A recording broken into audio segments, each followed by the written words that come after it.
Hello everyone, my name is Kajal Rotela. I am a biology teacher here at SASG Education Hub. And आज का जो हमारा video होने वाला है वो होने वाला है एनएरोबिक रेस्पिरेशन पर।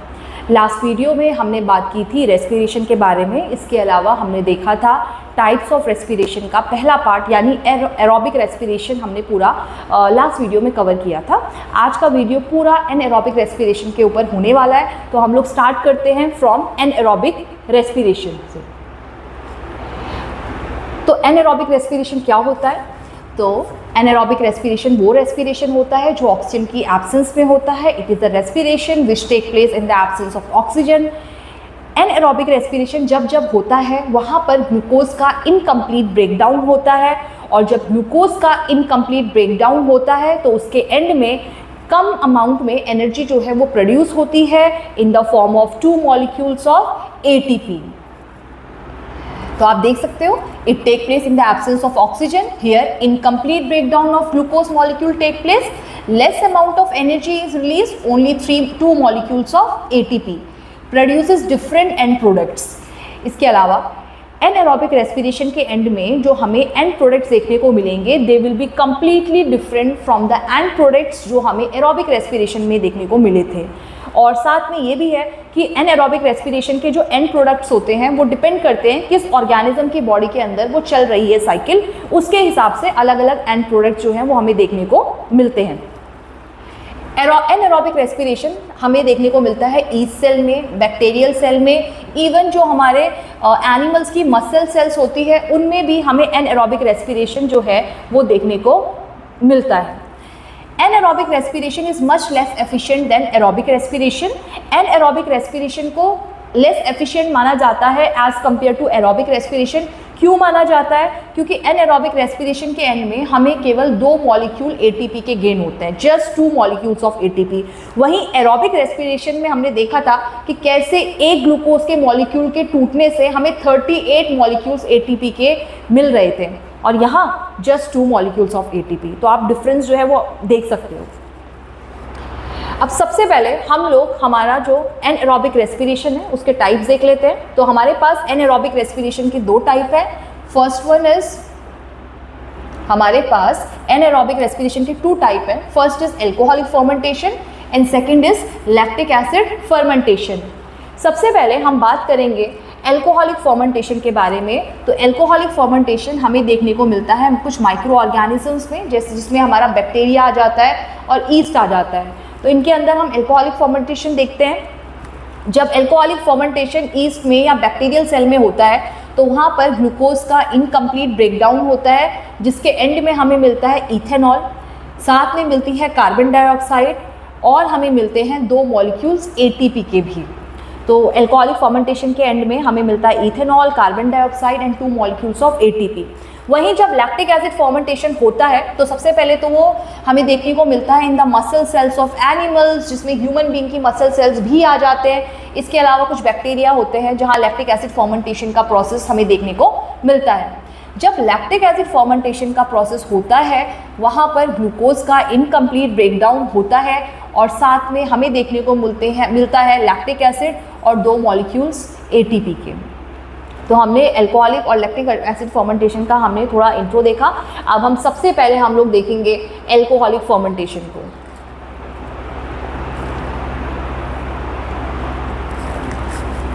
देखिए, एल्कोहलिक फर्मेंटेशन हमें ईस्ट में और कुछ बैक्टीरियल सेल हमारे होते हैं जिनमें देखने को मिलता है ग्लूकोज का इनकम्प्लीट ब्रेकडाउन होगा। हमें एंड प्रोडक्ट की फॉर्म में इथेनॉल, कार्बन डाइऑक्साइड और 2 मॉलिक्यूल्स एटीपी के मिलेंगे। अब हमारा ये जो एल्कोहलिक फर्मेंटेशन होता है इसकी कुछ इम्पॉर्टेंस है अपनी।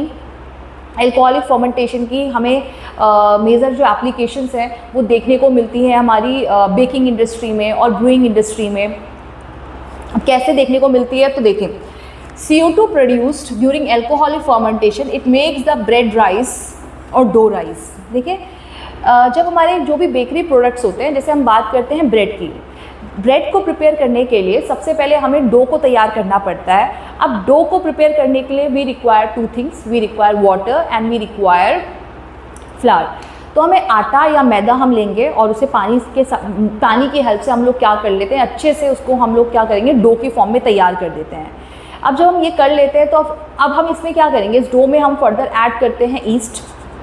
जब ईस्ट को हम डो में ऐड करेंगे तो ये ईस्ट क्या करेगा, ये ईस्ट इस डो में प्रेजेंट जो शुगर होती है या जो कार्बोहाइड्रेट है उसको ये ईस्ट क्या करेगा, यूटिलाइज करना शुरू कर देता है। कैसे यूटिलाइज करेगा ईस्ट, तो ये ईस्ट क्या करेगा, उस डो में प्रेजेंट जो हमारी ग्लूकोज है या जो उसमें कार्बोहाइड्रेट प्रेजेंट है उसको ये ईस्ट पार्शियली ब्रेक डाउन करना शुरू करता है। अब जब ग्लूकोज का पार्शियल ब्रेक डाउन होगा तो हमें पता है कि भाई इथेनॉल बनेगा, कार्बन डाइऑक्साइड बनेगा और 2 मॉलिक्यूल्स एटीपी के बनेंगे। जो CO2 अभी इस एल्कोहलिक फर्मेंटेशन के दौरान डो के अंदर बनी है, ये CO2 इस डो के अंदर ही क्या हो जाती है, पूरी तरह से ट्रैप हो जाती है। और ये CO2 जब इस डो के अंदर ट्रैप हो जाती है तो ये कैसे काम करती है, it act as the tiny balloons. ये डो में छोटे छोटे बलून्स की तरह एक्ट करती है और उस बलून को क्या करेगी, ये फुलाने का काम करती है। वो जो हमारा पूरा का पूरा डो होता है जिसको हम फुला हुआ देखते हैं या जो राइस होता है वो क्यों हो रहा है, that is because of the production of this CO2 gas. और ये कैसे फॉर्म हुई, ये एल्कोहलिक फर्मेंटेशन की कारण जो है वो फॉर्म हुई। क्योंकि ईस्ट ने क्या किया, ईस्ट ने उस डो में जो हमारा कार्बोहाइड्रेट था, जो ग्लूकोज था, उसको तोड़ना शुरू किया, जिसके एंड में ये CO2 गैस प्रोड्यूस हुई और CO2 ने क्या किया, हमारे डो को राइज करा दिया, डो को उठा दिया। अब आपने कभी नोटिस किया है कि हमारा जो ब्रेड होता है ये इतना फ्लफ़ी होता है, इसका जो टेक्सचर होता है इतना सॉफ्ट एंड फ्लफ़ी क्यों होता है, उसके पीछे भी यही CO2 गैस जो है वो रिस्पॉन्सिबल होती है।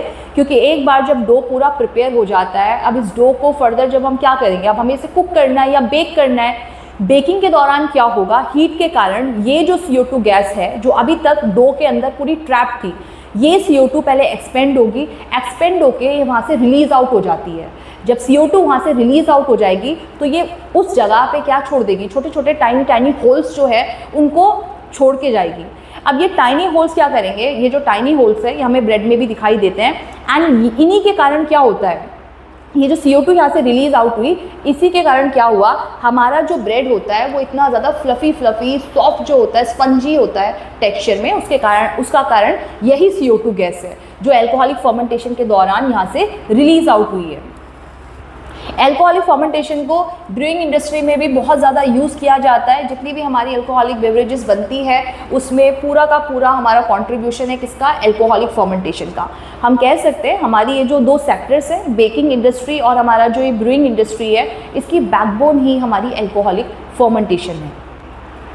तो हमने एल्कोहलिक फर्मेंटेशन के बारे में ये इतना देखा। अब हम ये देखने वाले हैं कि पूरा ये जो एल्कोहलिक फर्मेंटेशन है इसका पाथवे कैसे चलता है, या किस तरह से ग्लूकोज का ब्रेक डाउन होता है during the process, during this alcoholic fermentation. अब देखिए होगा क्या, सबसे पहला जो स्टेप है वो कॉमन रहेगा, चाहे एरोबिक रेस्पिरेशन का प्रोसेस हो रहा हो चाहे एनएरोबिक रेस्पिरेशन का प्रोसेस हो रहा है। यानी पहला स्टेप इज ग्लाइकोलाइसिस, और ग्लाइकोलाइसिस में क्या होगा, ग्लूकोज का जो मॉलिक्यूल है वो ब्रेक डाउन होगा एंड ग्लूकोज का मॉलिक्यूल जब ब्रेक डाउन होगा तो उसके एंड में हमें मिलेगा 2 मॉलिक्यूल्स पाइरुवेट के। तो first step remain common and that is glycolysis. तो पहला स्टेप इज ग्लाइकोलाइसिस जो कि साइटोप्लाज्म के अंदर चलता है, जिसमें हमें देखने को मिलेगा कि ग्लूकोज के टूटने से हमें मिल रहे हैं 2 मॉलिक्यूल्स पाइरुवेट के। ये साइकिल हमारी साइटोप्लाज्म में चलती है। एक बार पाइरुवेट का मॉलिक्यूल बन गया, उसके बाद इस पाइरुवेट के मॉलिक्यूल का फर्दर ब्रेक डाउन होता है। अब क्योंकि ये पूरी प्रोसेस ऑक्सीजन के एब्सेंस में हो रही है तो अब ये पाइरुवेट का मॉलिक्यूल कहीं किसी दूसरे सेल ऑर्गेनेल के अंदर एंटर नहीं करेगा, बल्कि ये साइटोप्लाज्म में ही रहेगा और साइटोप्लाज्म के अंदर रहकर ही इसका फर्दर ब्रेक डाउन होता है, जिसके एंड में हमें देखने को मिलता है इथेनॉल, साथ में कार्बन डाइऑक्साइड, और हमें देखने को मिलते हैं 2 मॉलिक्यूल्स ATP के। तो आप देख सकते हो यहाँ पर कि जब हमारा एल्कोहलिक फर्मेंटेशन ईस्ट में या बैक्टीरियल सेल में चलता है तो वहाँ पर किस तरह से पहले ग्लूकोज का ब्रेक डाउन होता है into 2 molecules of pyruvate during the process of glycolysis which take place in the cytoplasm, and then कैसे ये पाइरुवेट का मॉलिक्यूल जो है वो साइटोप्लाज्म में ही रहता है और साइटोप्लाज्म में रहते हुए इसका फर्दर ब्रेक डाउन होता है, जिसके एंड में हमें इथेनॉल मिलता है, कार्बन डाइऑक्साइड मिलता है और साथ में 2 ATP के मॉलिक्यूल मिलते हैं। तो you can see during the time of alcoholic fermentation or at the end of alcoholic fermentation, from the breakdown of one molecule of glucose we get only 2 molecules of ATP। तो आप देख सकते हो यहाँ पर भी जो हमारी एनर्जी फॉर्म हो रही है, एनर्जी प्रोड्यूस हो रही है, उसका अमाउंट कितना कम है, जस्ट 2 मॉलिक्यूल्स हमारे ATP के यहाँ पर हमें देखने को मिल रहे हैं। अब हमारा ये जो एल्कोहलिक फर्मेंटेशन है, इसके लिए कुछ कंडीशन जो हैं वो चाहिए होती हैं। अब वो कंडीशन क्या है? तो सबसे पहले ये पूरी प्रोसेस ऑक्सीजन की एब्सेंस में होती है। Presence of east and bacteria, east और बैक्टीरिया की रिक्वायरमेंट है यहाँ पर, क्योंकि ईस्ट और बैक्टीरिया के अंदर ही ये हमारा एल्कोहलिक फर्मेंटेशन का प्रोसेस चलता है। Glucose as a raw material चाहिए, यानी ग्लूकोज एज अ सबस्ट्रेट चाहिए, क्योंकि ग्लूकोज के ब्रेकडाउन से ही ये सारी चीज़ें जो है वो फॉर्म हो रही हैं। Warm temperature is also required. एक चीज़ और मैं बताना शायद आपको रह गई, हमारा जो एनारोबिक रेस्पिरेशन होता है, इसके लिए हम फर्मेंटेशन वर्ड भी यूज़ करते हैं। नाउ एल्कोहलिक फर्मेंटेशन के बाद जो हमारा नेक्स्ट टाइप ऑफ फर्मेंटेशन है, जो next type of anaerobic respiration है, वो है हमारे पास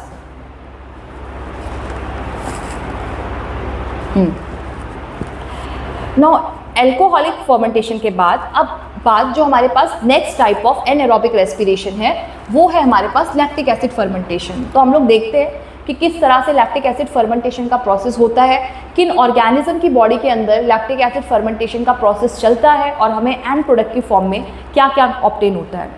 तो सबसे पहले ये जो लैक्टिक एसिड फर्मेंटेशन का प्रोसेस होता है, ये हमारी मसल सेल्स में चलता है, हमेशा नहीं चलता है।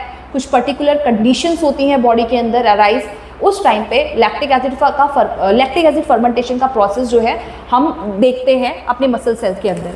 तो सबसे पहले कहाँ चलता है? It occur in the muscle cells of animals including human being during vigorous physical exercise. Blood can not supply oxygen fast enough, glucose is incompletely broken down, it produces lactic acid not ethanol, releases only 2 molecules of ATP which is very little energy. Lactic acid accumulation may lead to muscular cramps। तो देखिए होता क्या है, lactic acid fermentation का process हमें देखने को मिलता है मसल सेल्स ऑफ एनिमल्स में, जिसमें ह्यूमन बीइंग की मसल सेल्स भी आ जाती हैं। तो देखिए होता क्या है, लैक्टिक एसिड फर्मेंटेशन का जो प्रोसेस है ये हमें देखने को मिलता है in the muscle cells of animals including human being. और कब देखने को मिलता है? During the time of vigorous physical exercise. अब देखिए होता क्या है, लैक्टिक एसिड फर्मेंटेशन के दौरान ग्लूकोज का जो मॉलिक्यूल है वो पार्शियली उसका ब्रेकडाउन होता है, और जब ग्लूकोज के मॉलिक्यूल का पार्शियल ब्रेकडाउन होता है हमारी मसल सेल्स में इन द एब्सेंस ऑफ ऑक्सीजन, तो हमें वहाँ देखने को मिलते हैं 2 मॉलिक्यूल्स लैक्टिक एसिड के, और साथ में वहाँ पर 2 मॉलिक्यूल्स हमारे ATP के फॉर्म होते हैं, और एनर्जी जो यहाँ पर बन रही है उसका अमाउंट बहुत ज़्यादा कम है, ये हमें देखने को मिल रहा है। अब यही लैक्टिक एसिड जब हमारी मसल सेल्स में डिपॉजिट हो जाता है तो उसी के कारण हमें मस्कुलर क्रैम्प्स होते हैं। हम ये पूरा देखने वाले हैं कि किस तरह से मसल सेल्स के अंदर ये एनारोबिक रेस्पिरेशन का प्रोसेस चलेगा और किस तरह लैक्टिक एसिड के एक्यूमुलेट होने से हमें मस्कुलर क्रैम्प्स आएंगे, और वो हम नेक्स्ट स्लाइड के अंदर जो है वो देखेंगे। बट उससे पहले हम देख लेते हैं हमारा पूरा लैक्टिक एसिड फर्मेंटेशन का पाथवे क्या होता है। लैक्टिक एसिड फर्मेंटेशन का पाथवे हम देख लेते हैं। सबसे पहले क्या होगा, सबसे पहले ग्लूकोज है हमारे पास एज अ सबस्ट्रेट, तो पहला स्टेप कॉमन रहने वाला है जिसमें ग्लूकोज के मॉलिक्यूल का कन्वर्जन होगा इनटू 2 मॉलिक्यूल्स ऑफ पाइरुवेट। कैसे होगा? तो during the process of glycolysis होगा, और ग्लाइकोलाइसिस कहाँ चलती है? तो हमें पता है कि पूरी जो प्रोसेस है जिसमें ग्लूकोज का मॉलिक्यूल 2 पाइरुवेट के मॉलिक्यूल में कन्वर्ट हो रहा है, ये हमारा साइटोप्लाज्म के अंदर चलने वाली एक साइकिल के दौरान होता है जिसको हम बोलते हैं ग्लाइकोलाइसिस। ग्लूकोज का मॉलिक्यूल जब 2 मॉलिक्यूल ऑफ पाइरुवेट में कन्वर्ट हो जाता है तो उसके बाद इस पाइरुवेट के मॉलिक्यूल का फर्दर ब्रेकडाउन होता है, और जब इस ग्लूकोज के मॉलिक्यूल का फर्दर ब्रेकडाउन होता है ऑक्सीजन की एब्सेंस में, तो हमें देखने को मिलता है लैक्टिक एसिड, और साथ में हमें देखने को मिलते हैं 2 मॉलिक्यूल्स ATP के। तो आप देख सकते हो लैक्टिक एसिड फर्मेंटेशन के दौरान सबसे पहले ग्लूकोज के मॉलिक्यूल का कन्वर्जन हुआ इनटू 2 मॉलिक्यूल्स ऑफ पाइरुवेट। कैसे हुआ? ग्लाइकोलाइसिस के दौरान की प्रोसेस के थ्रू हुआ, जो कि साइटोप्लाज्म के अंदर चलती है।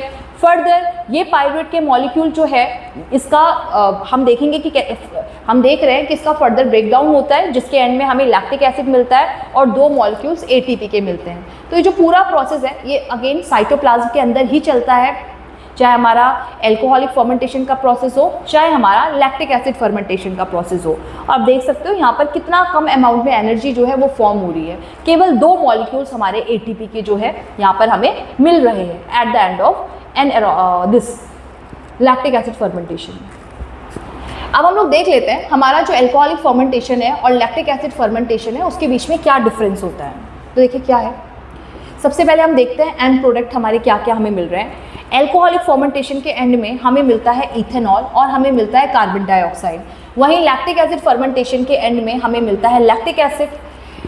अब ऑर्गेनिज्म हम देख लेते हैं, तो एल्कोहलिक फर्मेंटेशन हमें देखने को मिलता है ईस्ट सेल में और बैक्टीरियल सेल में। वहीं लैक्टिक एसिड फर्मेंटेशन का प्रोसेस हमें देखने को मिलता है in the muscle cells of animals, और कुछ बैक्टीरियल सेल भी हमारे होते हैं जिनमें लैक्टिक एसिड फर्मेंटेशन का प्रोसेस चलता है।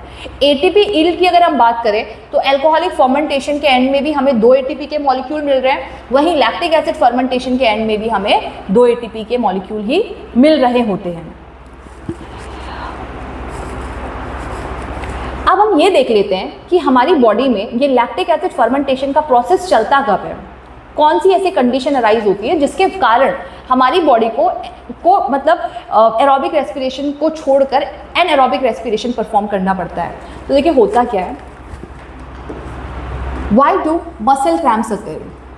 हमें दोनों के आंसर यही मिल जाएंगे कि मसल क्रैम्प्स क्यों होते हैं, और साथ साथ में हमें ये भी पता चल जाएगा कि हमारी बॉडी के अंदर, हमारे मसल सेल्स के अंदर कब ये लैक्टिक एसिड फर्मेंटेशन का प्रोसेस चलता है। तो देखिए होता क्या है, during the time of heavy exercise, जब बहुत ज़्यादा हम कुछ ऐसा काम करते हैं, जैसे हैवी एक्सरसाइज आप कर रहे हो या कोई स्पोर्ट्स आप खेल रहे हो, तो उस टाइम पे क्या होता है, उस टाइम पे ऑटोमेटिकली हमारी जो बॉडी की एनर्जी रिक्वायरमेंट होती है वो ऑटोमेटिकली बढ़ जाती है। At that time our body muscles require more energy. और एनर्जी कैसे हमारी मसल सेल्स की फुलफिल हो पाएगी एनर्जी डिमांड, जब हमारे मसल सेल्स तक इनफ अमाउंट में ऑक्सीजन जो है वो पहुंच पाएगी। पर उस टाइम पे होता क्या है, जब हम बहुत ज़्यादा हैवी एक्सरसाइज करते हैं उस टाइम पर हमारी जो ऑक्सीजन की डिमांड होती है वो तो बढ़ जाती है, but at the same time oxygen supply fall short. पर उस टाइम पे होता क्या है, हमारी बॉडी में ऑक्सीजन का जो सप्लाई है वो कहीं ना कहीं थोड़ा सा क्या हो जाता है, शॉर्टेज हो जाता है उस ऑक्सीजन सप्लाई का।